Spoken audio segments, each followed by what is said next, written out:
یه نگاه میندازه، حرکتشو انجام میده، ارسالش کوتاه بود، فرصت هست برای فولاد. موسی کولیبالی خطرناک این موقعیت و تو هفته ای که گلرها وحشتناک دارن اشتباه میکنن، گل اول برای تیم میهمان به ثمر رسید. چیکار کرد علیرضا بیرانوند؟ موسی کولیبالی تو پیک خودشم باورش نمیشد، به شکل عجیبی رفت تو دروازه پرسپولیس و اندک هوادارای فولادی حاضر تو ورزشگاه اینجوری غرق در خوشحالی شدن. چه خبره این هفته تو لیگ برتر ما؟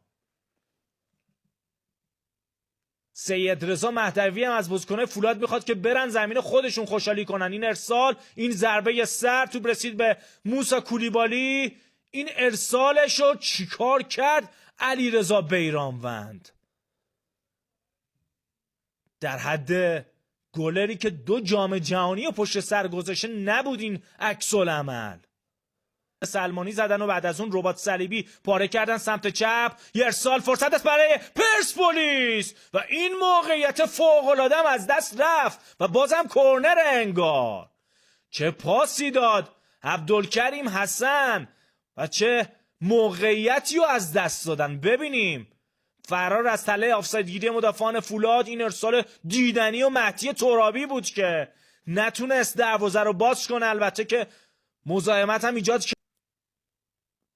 حالا کوتاه به تیر یک، یه ضربه سر از رو خط دروازه توپو برگردون مجتبی نجاریان. فشار بیامان پرسپولیس برای زدن گل تساوی. امید عالیشاه ارسال بلند به تیر 2، توپو مشت میکنه کریستوفر ریگی. پاسای پرتعداد و ریز از بازیکن‌های پرسپولیس. استون اورونوف یه لحظه توپو بد کنترل کرد. خود اورونوف، مهدی ترابی، فرصت است برای پرسپولیس و گل. 1-1 مساوی. استون اورونوف میره که یه شبه به یاد موندنی رو رقم بزنه واسه خودش و البته پرسپولیسیا. پرسپولیس خوب بازی کرده بود تو این مسابقه و بالاخره به اون چیزی که حقشون بود رسیدن. مسعود ریگیه که توپو گرفته و از بازیکن‌ها میخواد که خوشحالیو بذارن برای بعد.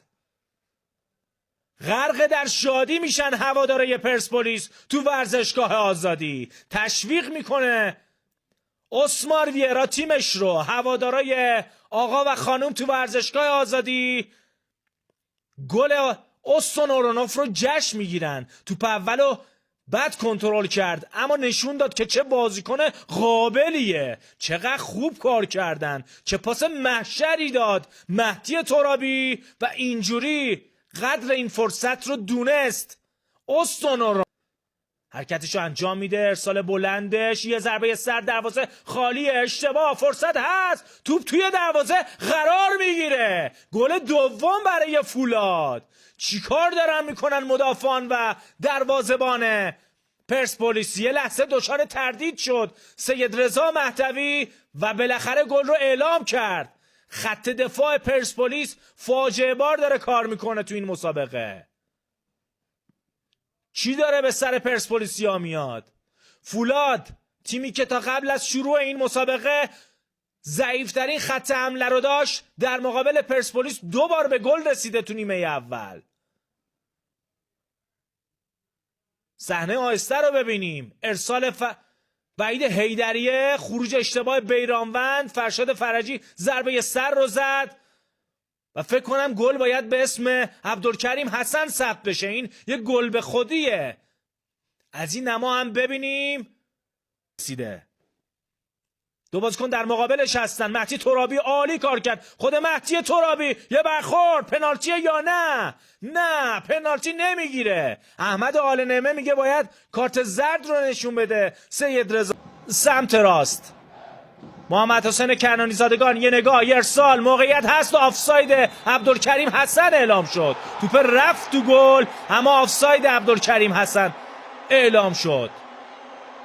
بازیکنی که تو نیمه اول هم چند باری تو تله آفساید گیری بازیکنای فولاد گرفتار شد.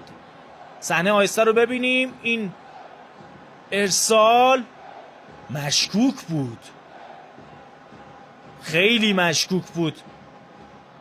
حرکتی که عبدالکریم حسن انجام دیگه. دانیال اسماعیلی فر یه سر توپ میزنه، خود دانیال اسماعیلی فر، ایسا کثیر و حالا گل.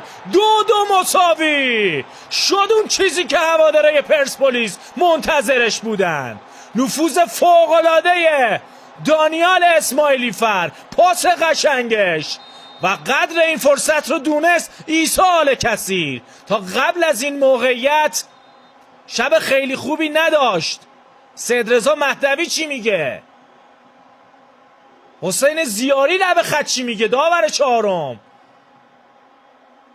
محمد حسین کنعانی زادگان هم انگار یه شیطنتی کرد. رضا مهدوی میخنده اونجا و کارت زرد دوم نشون نمیده بهش. صحنه آیسه گل رو ببینیم.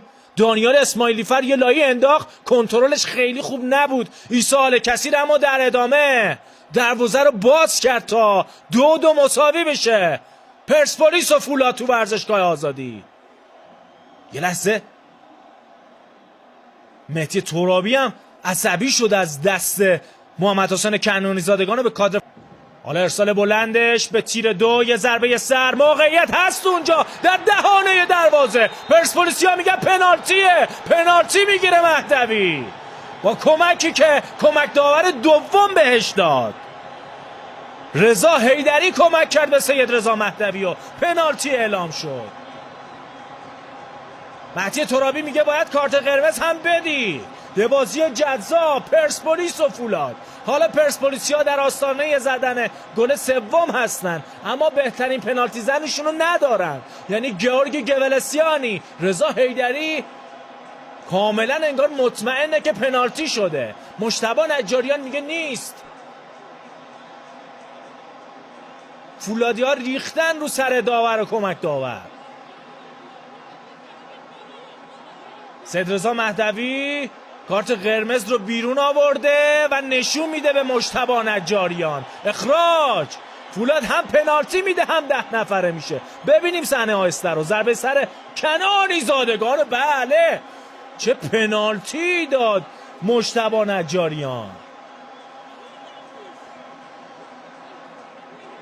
رضا مهدوی سوت میزنه، کنعانی زادگان حرکت میکنه، حالا ضربش رو میزنه و گل. 3-2 برای پرسپولیس. برای اولین بار تو این مسابقه پرسپولیسیا پیش میافتن. کنعانی زادگان رفته که خوشحالی همیشگیش رو انجام بده. پرسپولیسیا رو هوان. خوشحالی از ته دل محمد حسین کنعانی زادگان. شهرآورد رو از دست داد ولی تیمش رو فعلا پیش انداخته. چه بازی شد پرسپولیس و فولاد. قرمزهایی که خیلی موقعیت داشتن 2 بار عقب افتادن تا مرز سکته پیش رفتن اما فعلا 3-2 جلوان در مقابل فولاد خوزستان. همه چی از ضربه سر خود محمد حسین کنعانی زادگان شروع شد. خطای هند مشهود مجتبی نجاریان یه مکس داد و توپو چسبون به دروازه فولاد خوزستان. فولادیان میگفتن که اون مکسش بیش از حد بوده و باید تکرار میشده. این مکسایی که میدن پنالتی زنا کار خودشون رو سخت میکنن و چه غابی رو ثبت کردن همکارامون تو ورزشگاه آزادی تهران. سمت راست مهدی ترابی، یه نگاه سر توپش، خود مهدی ترابی با پای چپ ضربه‌شو میزنه. یه گل دیدنی و فوق‌العاده. چه گلی زد مهدی ترابی، چه سر توپی زد، چه نگاهی کرد و توپو کجا فرستاد. بهترین بازیکن این فصل پرسپولیسیا بر اساس آمار و ارقام. فقط نگاه کرد کریستوفر کنت. حرکت فوق‌العاده مهدی ترابی. پرسپولیس به گل 4م رسید در 75مین دقیقه. مهدی ترابی حرکت در عرضش با پای غیر تخصصی توپو فرستاد جایی که به قول هوادارهای پرسپولیس باید میفرستاد. مثل شوتی که روزبه چشمی زد و گزارش کردم توپو فرستاد به جایی که میگن معمولا تارنکبوت میبنده.